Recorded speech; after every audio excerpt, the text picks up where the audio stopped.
Good morning बच्चों। आज हम पुनः जो है अनुपात से संबंधित सवाल को सॉल्व करेंगे। कल आपने इसके पहले पार्ट को देख लिया, आज दूसरा पार्ट है। कल जो है 3 राशि थी ए बी सी, आज जो है 4 राशियां हैं ए बी सी डी, और कल जो है सिंपल अनुपात था, आज जो है भिन्नात्मक अनुपात है। अब इसमें देखिए इसको हम कैसे सॉल्व करते हैं। यहाँ एक नोट दिया गया है, इसका कहने का तात्पर्य है जो भिन्नात्मक राशि जो दी गई है उसका उसके हर का लासा लेकर फिर उसमें हम गुणा कर देंगे उस राशि में। देखिए कैसे गुणा करते हैं। जैसे यहाँ कितना दिया गया है, ए अनुपात बी दिया गया है, इसकी वैल्यू कितना दी गई है 1/2, अनुपात में कितना दी गई है 3 बटा कितना है ये 8 है। तो 2 और 8 का लासा लेंगे, 2 और 8 का लासा लेंगे तो कितना हो जाएगा आपका लासा। आप ऐसे लेते हैं 2 1 के 2, 2 चौक 8, फिर इसको काटेंगे 2 1 के 2, 2 दूना 4, फिर 2 से काटेंगे यहाँ 1 1 आ गया, तो 2 दूना 4 दूना 8, यानी इसका लासा कितना आ गया 8 आ गया। इसी 8 का गुणा हम ये जो भिन्नात्मक राशि दी गई है इसमें हम गुणा करेंगे। जैसे यहाँ ए अनुपात वी दिया गया है तो इसकल टू 1/2 लिखेंगे, लासा इसका कितना आया 8 आया, तो यहाँ अनुपात का निशान लगाएंगे। अब इसके बाद पुनः हम क्या करेंगे, पुनः आप लिखेंगे 3y कितना लिखेंगे 8 गुणे इस 8 का गुणा इसमें करेंगे। यहाँ से ये कैंसिल हो गया, यहाँ से ये कैंसिल हो गया, तो यहाँ ए अनुपात वी इजकल टू 2 1 के 2, 2 चौक 8, यहाँ 4 आ गया, यहाँ 4 लिखेंगे, यहाँ 3 ये कैंसिल हो गया, यहाँ कितना आ गया 3 आ गया। यानी अगर यहाँ से आपको पूछा जाए ए की वैल्यू क्या आई है तो ए की वैल्यू 4 आई है, वी की वैल्यू पूछा जाए तो 3 आया है। अब इसी तरह से यहाँ कितना लिखेंगे वी अनुपात सी लिखेंगे, वी अनुपात सी लिखेंगे तो इसका जो हर दिया गया है 1/3 और 5/9 ये जो दिया गया है।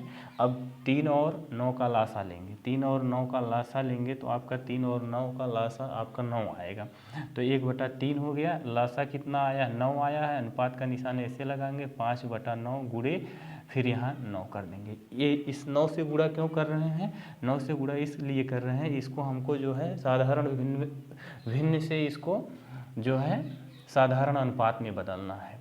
यहाँ देखिए लिखा गया है, इसको आप एक बार पढ़ लीजिएगा। 3 1 के 3, 3 3 का 9, फिर 9 से 9 कैंसिल कर देंगे। बी अनुपात सी लिखा गया तो यहाँ कितना आ गया 3 अनुपात ये 9 9 कैंसिल हो गया, यहाँ 5 आ गया। अब इसी तरह से क्या लिखेंगे, सी अनुपात डी का निकालेंगे। सी अनुपात डी का मान कितना दिया गया 5/6 अनुपात में 3 बटा कितना दिया गया 4, 6 और 4 का लासा लेंगे तो 6 और 4 का लासा आपका आएगा 12 आएगा। यहाँ 5/6 हो गया गुणे, यहाँ 12 से गुणा कर देंगे, अनुपात का निशान लगाएंगे, 3 बटा कितना लिखेंगे 4 गुणे 12 करेंगे, ये 12 है। 6 1 के 6, 6 दूना 12 हो जाएगा, 4 1 के 4, 4 3 12 हो जाएगा। तो सी अनुपात डी इसका इसमें गुणा करेंगे 5 दूनी 10 हो जाएगा, अनुपात का निशान लगाएंगे, 3 3 का कितना आ गया 9, तो ये सबकी वैल्यू आपकी प्राप्त हो गई। ए अनुपात बी का मान भी प्राप्त हो गया, बी अनुपात सी का मान प्राप्त हो गया, सी अनुपात डी का।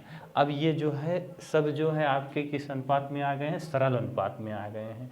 जब सरल अनुपात में आ गए हैं तो अब इसमें आपको ज्ञात करना है ए अनुपात बी अनुपात सी अनुपात डी क्या होगा, यही पूछा है। तो यहाँ ऐसे लिखेंगे ए अनुपात बी अनुपात सी अनुपात डी।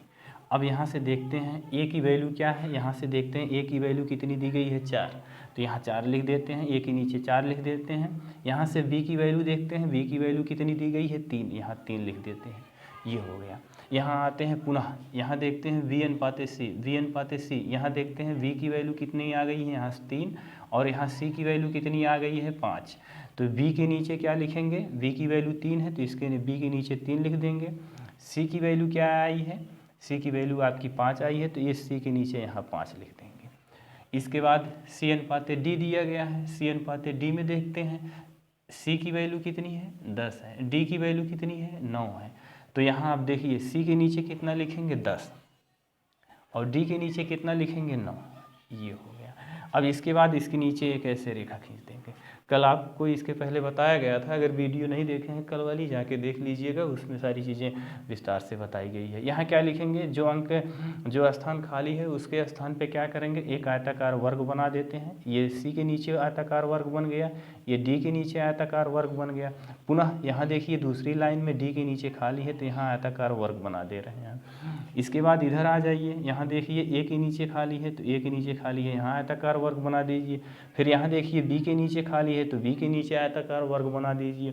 फिर यहाँ भी खाली है एक, यहाँ भी वर्ग बना दीजिए। बस अब इसमें देखते हैं, अब इस वर्ग को बनाने के बाद इसमें कुछ संख्याएं लिखेंगी। वह संख्या क्या लिखेंगे, इस वर्ग में हम देखते हैं ये जो वर्ग बना हुआ है आयताकार, इसके जो है बाईं साइड कौन सा अंक है, बाईं साइड 3 है, 3 को पुट कर देते हैं। ये वर्ग खाली है, इस वर्ग में क्या भरेंगे, तो इसको देखते हैं इसके बाईं साइड कितना दिया गया है 3, इसको पुट कर देते हैं। दूसरी लाइन में आते हैं, दूसरी लाइन में देखते हैं कि इस वर्ग में इसके बाईं साइड कौन सा अंक है 5 है, तो यहाँ 5 को लिख देते हैं, ये 5 हो गया। इसके बाद इस वर्ग में आते हैं, इस वर्ग में देखते हैं इसके दाईं साइड कौन सा अंक है, दाईं साइड आपका 3 है तो यहाँ 3 को लिखेंगे। फिर इस वर्ग में आते हैं, इस वर्ग में देखते हैं इसके दाईं साइड कौन सा अंक है 10 है, 10 लिख देते हैं। इस वर्ग के अंतर्गत आते हैं, इसके साइड कौन सा अंक है 10 है, इसको 10 यहाँ लिख देते हैं। इसी तरह से ये जो आयताकार वर्ग हमने बनाया था, जो खाली स्थान था, अब वह पूर्ण रूप से भर गया है। भरने के बाद अब क्या करेंगे, इनका सबका आपस में सीधे सीधे गुणा कर देंगे। इसका गुणा इसमें करेंगे, 4 तिहाई 12 होगा, 4 तिहाई 12 में फिर 10 से गुणा करेंगे तो कितना हो जाएगा, 120 हो जाएगा। यह अनुपात का निशान ऐसे लगा दीजिए, 3 त्रिक का 9 हो गया, 9 का गुणा 10 में करेंगे तो कितना हो जाएगा 90। अनुपात का निशान लगाएंगे, 5 तिहाई 15 हो गया, 15 में पुनः 10 से गुणा करेंगे तो कितना हो जाएगा 150 हो जाएगा। अनुपात का निशान लगाएंगे, 3 त्रिक का 3 पचे कितना होगा 15, 15 नौइया कितना होगा 135 होगा। इन सब का हम गुणा कर रहे हैं, गुणा करके आप देख लीजिए, गुणा करके ही लिख रहे हैं। अब देखिए आप अगर इतने पे छोड़ना चाहते हैं तब भी सही है, नहीं तो इसको अगर सरल करना चाह रहे हैं तो सरल कर दीजिए। कितने से कटेगा इसको देखते हैं, 15 से काटेंगे, 15 अट्ठे कितना होता है 120 होता है, यहाँ 8 आ गया। 15 से इसमें भाग करेंगे तो 15 छक्का कितना हो जाएगा 90 हो जाएगा, और 15 से इसमें भाग करेंगे तो 10 हो जाएगा। 15 से इसमें भाग करेंगे, 15 नौइया 135 होता है। तो यहाँ कितना लिखेंगे, यहाँ इसे अनुपात लगा दीजिए, ये इसमें कितना आ गया आपका 8 अनुपाते 6 अनुपाते 10 अनुपाते कितना आ गया 9। ये आपका यही उत्तर बन गया। ए अनुपाते बी अनुपाते सी अनुपाते डी जो पूछा था आपका यही उत्तर हो गया। इसी तरह से अनुपात के चाहे जो भी सवाल दिए गए हों आप सॉल्व कर सकते हैं। ये जो है ग्रिड बना के, आयताकार ग्रिड बना के इस तरह से सॉल्व करेंगे, आपको बहुत आसानी होगी और बहुत बढ़िया से आप सॉल्व कर ले जाएंगे।